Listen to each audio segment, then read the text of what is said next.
what I'm going to do is make a compound angle tenon. The multi-router has some great features. We can tilt this table so we achieve an angle in this direction.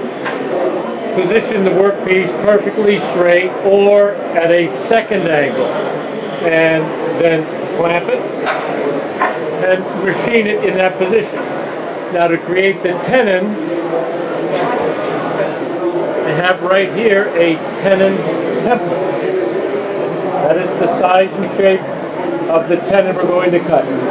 Here is the follower that follows it. This has a roller bearing on the end that rolls around the template. So we'll simply slide in, put the follower onto the template,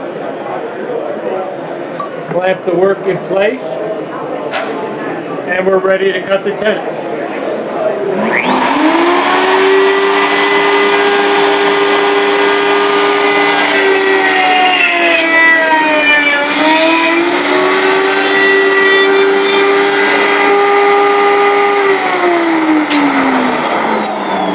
There's the finished tenon.